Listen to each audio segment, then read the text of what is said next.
Never be afraid to trust an unknown future to a known God.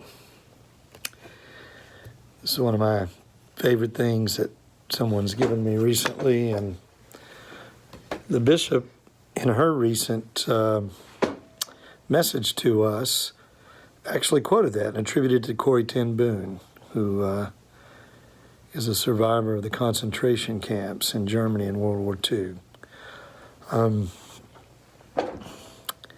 It's amazing to me to think of how powerful that must have been to her, as she seemingly was in a place of powerlessness. Her family protected and hid Jews during the time of the Holocaust and were captured and imprisoned along with them.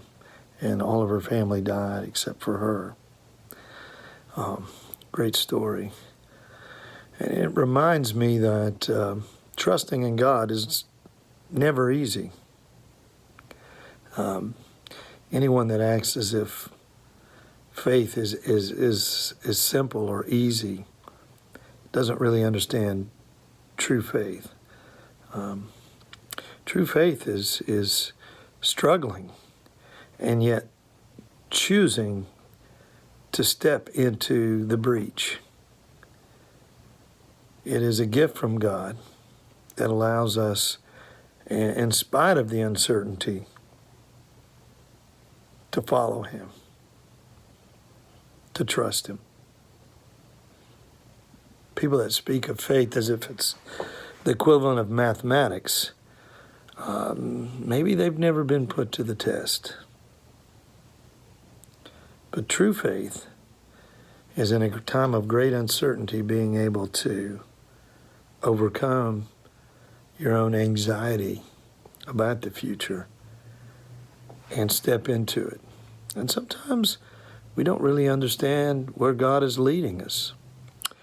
I'm reminded, I read a devotion recently, and I'm going to read a passage from Exodus 13 as God was delivering the Hebrew children from slavery in Egypt. And this is what it says in Exodus 13, verses 17 and 18.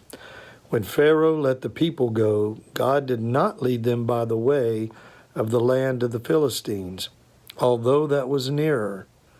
For God thought, if the people face war, they may change their minds and return to Egypt. So God led the people by the roundabout way of the wilderness toward the Red Sea. The Israelites went up out of the land of Egypt, prepared for battle.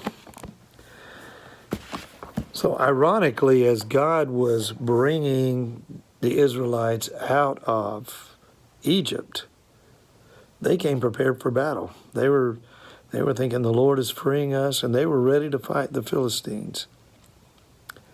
But God knew that they weren't spiritually and emotionally ready to do that. And so He took them by the long way to the Red Sea. Whereas if we ultimately know the story, puts them in a place with their backs to the sea where it seems like they've been trapped as the Egyptian army comes down upon them. And of course, that's when God parts the sea so that they can cross. And I thought about our current situation.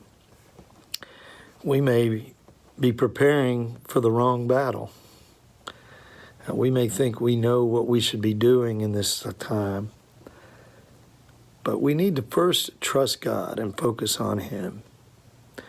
And it may be that it feels like He's taking us along the long way.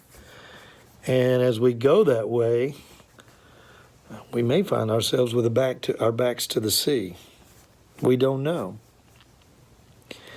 But the real question is not what do we know, but whom do we follow? Are we seeking God's face and seeking to do His will in our lives? Or are we just wanting to go out and fight in our own strength? We may say, oh yeah, God is with me, I'm going to go and I'm going to do this plan and do that plan.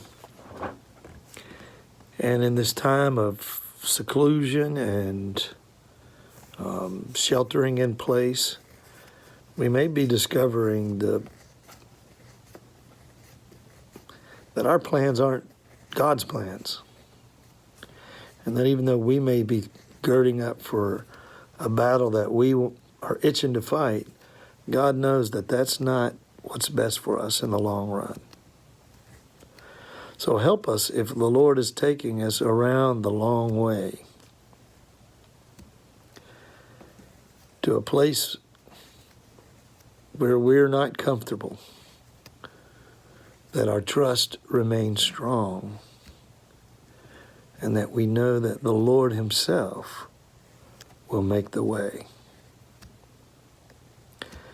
And that is our message of hope for today.